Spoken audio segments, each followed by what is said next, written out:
Yes, welcome guys, welcome to SK Gyan channel. ये mathematical reasoning chapter है जो competitive exams में बहुत इंपॉर्टेंट चैप्टर रहता है। ये उसका क्विज़ नंबर फर्स्ट है। तो इसके क्विज़ को सॉल्व करने के लिए आप skcomputercenter.com वेबसाइट पे विज़िट कर सकते हो और वहाँ से आप इसका क्विज़ सॉल्व कर सकते हो। अपनी प्रैक्टिस को बहुत अच्छे से करने के लिए आप इस क्विज़ को सॉल्व करें, और अगर उसमें कोई भी प्रॉब्लम रहती है तो आप इस वीडियो को वॉच कर सकते हैं। मैथमेटिकल रीजनिंग के इस पोर्शन में हमने 8 क्वेश्चंस रखे हैं, और जैसे ये टॉपिक थोड़ा हट के टॉपिक होता है बाकी कॉन्सेप्ट से, तो इसके लिए सबसे पहले मैंने आपको इसके बेसिक्स समझाए हैं जो इन 8 क्वेश्चंस में लग रहे हैं। ठीक है, तो सबसे पहले हम बेसिक बताते हैं आपको, उसके बाद हम क्वेश्चंस सॉल्व करेंगे। तो लेट्स स्टार्ट। अगर तो आपके पास एक ही स्टेटमेंट है P, तो उसमें जो आप वैल्यूज़ फिल करोगे वो होंगी सिर्फ ट्रू या फॉल्स। ठीक है, दूसरी बात इसमें ये है कि अगर आपके पास P एंड Q दो स्टेटमेंट्स हैं, तब आप उसमें जो इनपुट्स फिल करोगे P की वो होंगी true true, false false. Q की क्या लोगे? True false true false. ये मेथड होता है, ठीक है, याद रखने का एक मेथड है।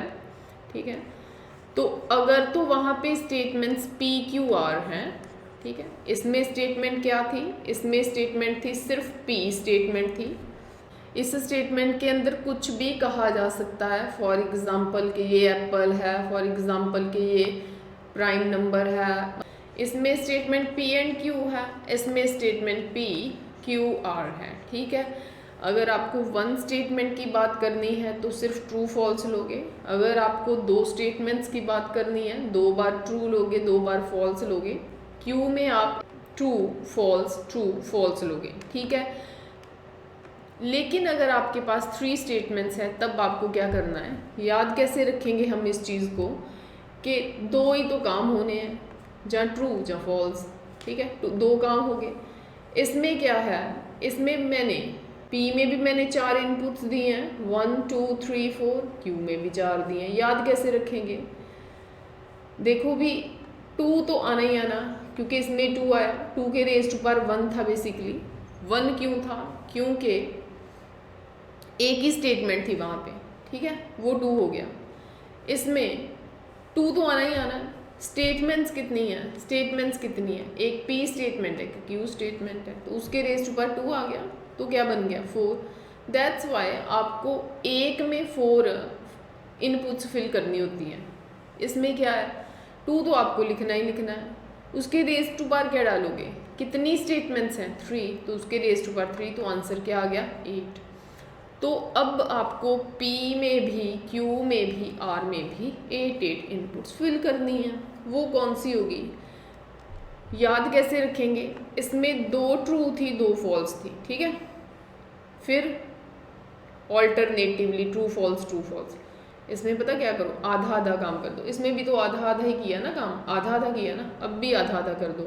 टोटल 8 आनी है ना, 4 ट्रू कर दो। True true true true, false false false false. ठीक है, मतलब P स्टेटमेंट जो है वो ट्रू ट्रू ट्रू ट्रू हो सकती है, फिर फॉल्स फॉल्स झूठी हो सकती है। Q में फिर ट्रू 2 बार ट्रू कर दो, 2 बार फॉल्स कर दो। ठीक है, 2 बार ट्रू कर दो, 2 बार फॉल्स कर दो।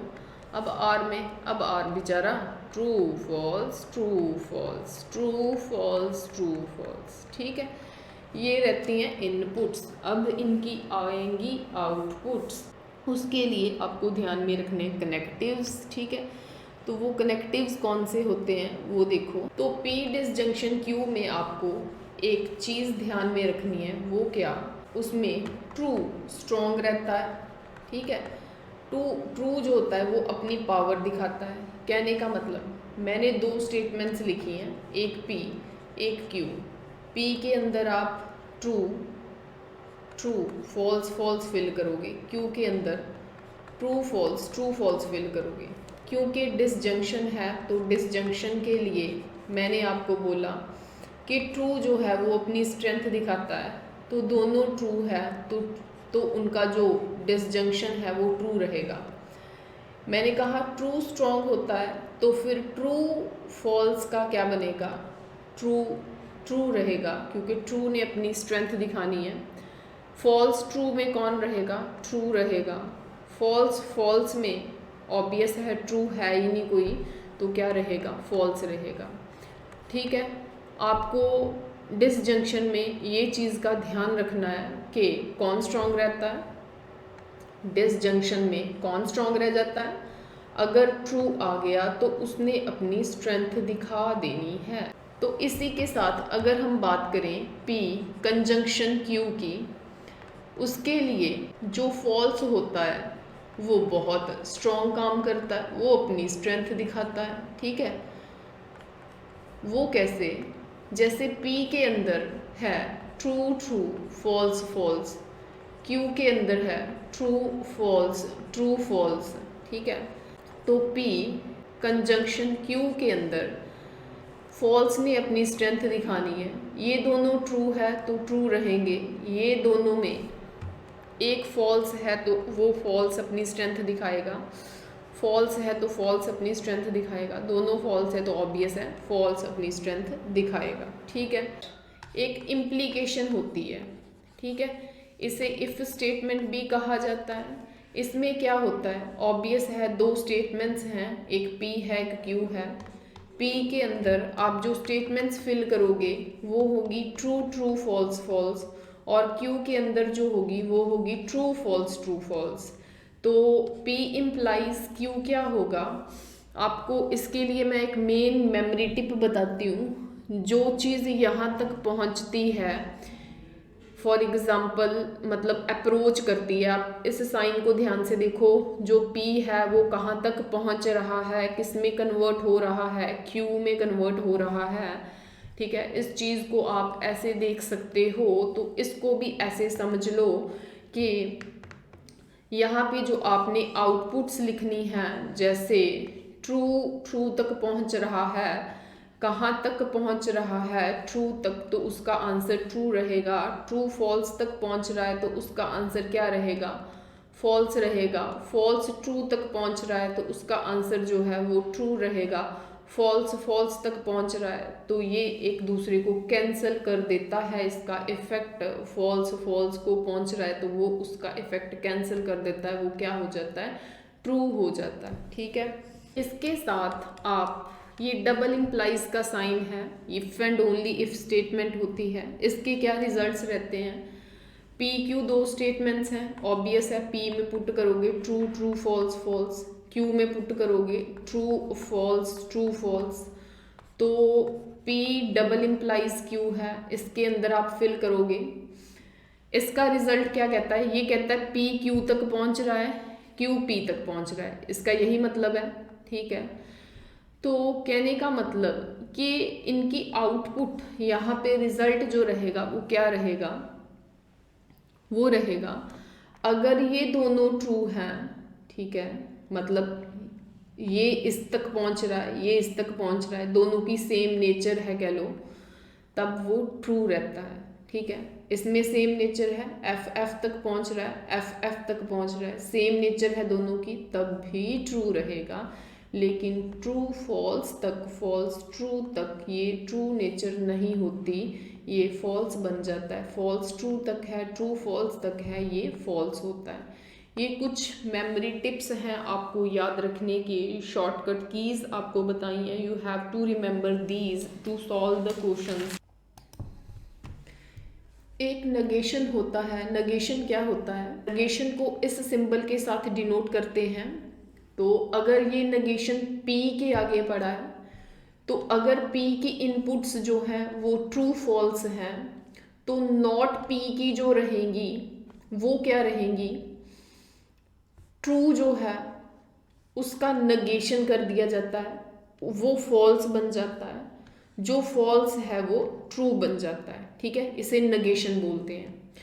नगेशन कनेक्टिव्स में भी पढ़ सकती हैं, जैसे P डिसजंक्शन Q में भी पढ़ सकती हैं, एंड नगेशन जो है वो कंजंक्शन में भी पढ़ सकती है, and as well as negation जो है वो इम्प्लाइज में भी पढ़ सकती है, एंड एज वेल एज जो negation है वो आपकी डबल इम्प्लाइज में भी पड़ सकती है। फाइन, वन बाय वन हम इसकी बात करेंगे। तो अगर negation P डिसजंक्शन Q में है तो इसका जो रिजल्ट है वो क्या हो जाता है, जो negation है वो P के साथ आ जाता है, negation P, डिसजंक्शन जो है वो कंजंक्शन बन जाता है, नॉट Q। इसके लिए रिजल्ट रहेगा नॉट P, ये जो कंजंक्शन है ये डिसजंक्शन बन जाता है, नॉट Q। इसके लिए negation को अभी बाहर रखो, आपको यहाँ पे एक चीज़ बतानी थी, P इम्प्लाइज Q, जैसे यहाँ पे P इम्प्लाइज Q है, इसका मैंने अभी आपको पीछे ट्रुथ टेबल बताया। तो इसका एक और रिजल्ट भी होता है, नॉट P डिसजंक्शन Q रहता है, सिर्फ जिसको मैंने रेड के अंदर रखा है, जिसको मैंने रेड किया है, P इम्प्लाइज Q जो है वो नॉट P डिसजंक्शन Q है। फाइन, अब उस ऑपरेशन के बाहर फिर एक negation है, तो होता क्या है, ये जो negation है वो negation को काट देती है, तो वो रह गया P। ये जो डिसजंक्शन है वो बन गया कंजंक्शन, ये जो negation है वो फिर Q के साथ आएगी, negation Q। ठीक है, ये इसका रिजल्ट रहता है। इसकी बात करें तो इसका रिजल्ट क्या रहता है, जैसे यहाँ पे negation है, इसको ऐसे रहने दो, यहाँ पे P डबल इम्प्लाइज Q है, कहने का मतलब नॉट P डिसजंक्शन Q, इसको एक ब्रैकेट में डाल दो, कंजंक्शन नॉट Q। ठीक है, पहले नॉट किसका था, P का था, अब किसका है, Q का, P डाल दिया जाता है। ठीक है, तो फिर ये जो negation था, ये वाला जो negation है ये इसके बाहर है। ठीक है, अंदर में क्या है, अंदर में ये चीज़ है एंड ये चीज़ है। होना अब क्या है, ये negation दोनों के साथ आता है, negation इस चीज़ के साथ भी आएगा, नॉट P डिसजंक्शन Q के साथ भी आएगा, और इस negation ने इसका साइन चेंज कर देना है, ये ऊपर को हो जाएगा। एंड ये negation इस सारे ब्रैकेट के बाहर जब लगता है, नॉट Q डिसजंक्शन P। ठीक है, अब negation जो है वो इसके साथ भी है, negation इसके साथ भी है, ये इसके अंदर के साइन चेंज कर देगा, negation के साथ negation कैंसल, जो कंजंक्शन है वो डिसजंक्शन बन जाएगा, ये साइन ऐसे रहेगा, ये जो negation है negation के साथ कैंसिल हो गया, Q आ गया, ये जो साइन था ये चेंज हो गया और negation जो है वो P के साथ आ जाएगा। ये रिजल्ट रहता होता है इसका। ठीक है, now let's solve the questions. Question number first, logical equivalent proposition to the proposition not P disjunction Q क्या होगा। जैसे आपको अभी मैंने इंट्रोडक्शन में बताया कि ये जो negation है वो आप अंदर अप्लाई कर दोगे, not P and not Q दोनों पे नॉट लग जाएगा एंड डिसजंक्शन का साइन कंजंक्शन बन जाएगा, not P conjunction not Q, so it's answer will be A। Second question, let P and Q be two propositions, then inverse of the implication P implies Q is, P implies Q का inverse क्या रहेगा, आप P पे negation लगा दोगे क्योंकि inverse ही करना ना, तो P का इनवर्स कर दोगे, Q का इनवर्स कर दोगे, so your answer will be B। Question number third, let P and Q be two propositions, then contrapositive of the implication P implies Q, P implies Q का contrapositive करना है, तो contrapositive statement कौन सी statement होती है, जो पीछे वाली टर्म होती है वो आगे आ जाती है, आगे वाली टर्म पीछे चली जाती है एंड इनका negation कर दिया जाता है। ठीक है, not Q implies not P, तो it's answer will be A। Question number fourth, if P and Q are two simple propositions, then P implies Q is false when अभी जैसे आपको इंट्रोडक्शन में बताया, जब भी आपको इम्प्लीकेशन को सॉल्व करना है तो आप क्या करोगे, जैसे P के अंदर आप इनपुट्स ले लो true true false false, Q के अंदर आप ले लो ट्रू फॉल्स, तो होगा क्या, P इम्प्लाइज Q। मैंने आपको बताया है अभी, आपने बस इस चीज़ को समझ लेना है। लेकिन जब MCQs करने हैं तब आपने ये सारा पैटर्न दोबारा से नहीं लिखना। आप याद करो कि उसमें हमने क्या बताया था कि जब ट्रू ट्रू को पहुंचता है तो उसका आंसर ट्रू होता है, ट्रू फॉल्स को पहुंचता है तो उसका आंसर फॉल्स होता है, फॉल्स ट्रू को पहुंचता है तो ट्रू होता है, लेकिन फॉल्स फॉल्स तक नहीं पहुंच सकता, ये एक दूसरे को कैंसिल कर देते हैं, ट्रू होता है। तो बात रही अब कि उन्होंने कहा है कि P इम्प्लाइज Q जो है वो फॉल्स है, ठीक है। अगर P इम्प्लाइज Q फॉल्स है तो आप यहाँ से एक बात समझो कि रिजल्ट ये है, फाइन। अगर रिजल्ट ये है तो सेकेंड वाली जो चीज़ होती है वो फॉल्स होती है। कहने का मतलब जो Q है वो तो पक्का फॉल्स है, ठीक है। तो P क्या हो गया, जो P है वो क्या होना चाहिए, वो ट्रू होना चाहिए। क्या Q अगर फॉल्स है, Q अगर फॉल्स है तो क्या P फॉल्स नहीं हो सकता, फॉल्स फॉल्स को नहीं पहुंचता, नहीं, फॉल्स फॉल्स को नहीं पहुंचता। मुझे ओवरऑल रिजल्ट फॉल्स चाहिए था, सो P ट्रू रहेगा, Q फॉल्स रहेगा। Question number 5, if P and Q are two simple propositions then P double implies not Q is true. ये चीज़ ट्रू कब होती थी, इंट्रोडक्शन वाले में देखो ट्रू तब होती थी जब ये वाली चीज़ फॉल्स है एंड ये चीज़ भी फॉल्स है, दोनों सेम नेचर की थी इस साइन में, ठीक है। डबल इम्प्लीकेशन वाले साइन में जब इधर वाली चीज़ फॉल्स थी, इधर वाली दोनों की सेम नेचर होती थी, तब ट्रू होता है। अगर ये ट्रू है तब भी सेम नेचर है, तब भी ट्रू है। तो बात क्या बनी कि उन्होंने कहा है कि ये ट्रू है व्हेन अगर ये पूरे का पूरा P फॉल्स है तो ये पूरे का पूरा Q नॉट फॉल्स है, तो Q क्या हो गया, ट्रू। मतलब नॉट Q जो है वो तो फॉल्स है लेकिन Q क्या हो गया, ट्रू। कहने का मतलब P फॉल्स, ठीक है, Q क्या हो गया, ट्रू। क्यों हुआ, क्योंकि नॉट Q जो है वो फॉल्स है, तो Q क्या हो गया, ट्रू। एक बात ये बनती है, दूसरी ये बनती है कि अगर ये ट्रू है, अगर P ट्रू है तो Q क्या होगा, Q जो है वो फॉल्स होगा। रीज़न, क्योंकि ये पूरे का पूरा ट्रू है तो फिर अकेला Q क्या होगा, फॉल्स। अब हम देखते हैं ऑप्शन में, दोनों इकट्ठे तो सेम नेचर के नहीं होंगे, ठीक है। क्यों नहीं होंगे, क्योंकि इकट्ठे सेम नेचर के तब होने थे अगर ऐसे होता तो, ठीक है।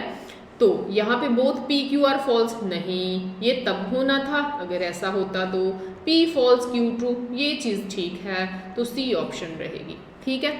क्योंकि एक ऑप्शन बताई ना, P false Q true, P false Q true, ये ऑप्शन ट्रू है, इसका नहीं बन रहा तो कोई बात नहीं, तो C option.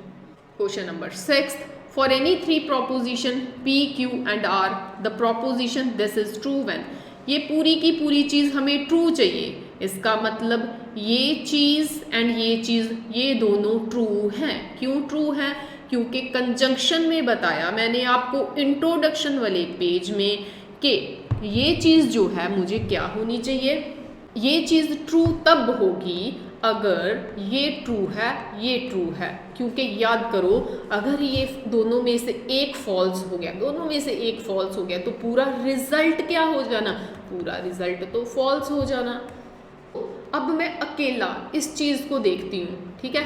P conjunction Q true है तो ये भी ट्रू है, ये भी ट्रू है क्योंकि दोनों का ट्रू होना ज़रूरी है इस पूरी चीज़ को ट्रू बनाने के लिए। सिमिलरली Q एंड R, इसमें ये ट्रू है और इसमें ये ट्रू है। कहने का मतलब P Q R सारे के सारे क्या हैं, ट्रू है।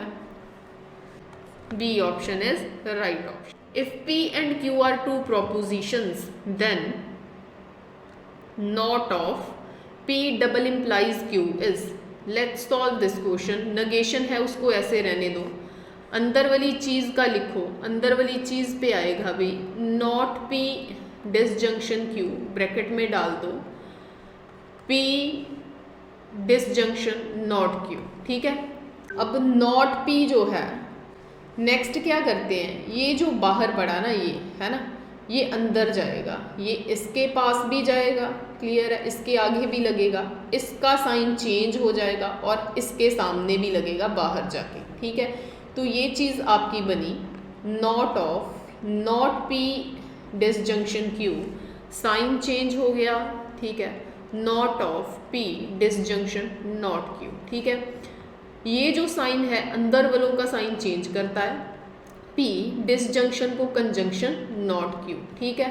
तो यहाँ पे ये साइन ऐसे रहेगा, ये अंदर जाके नॉट P डिसजंक्शन को चेंज करेगा कंजंक्शन में और इसका नेगेशन हट जाएगा, क्लियर है। अब इसको चेक करो, ये आपको C ऑप्शन में मिलेगा।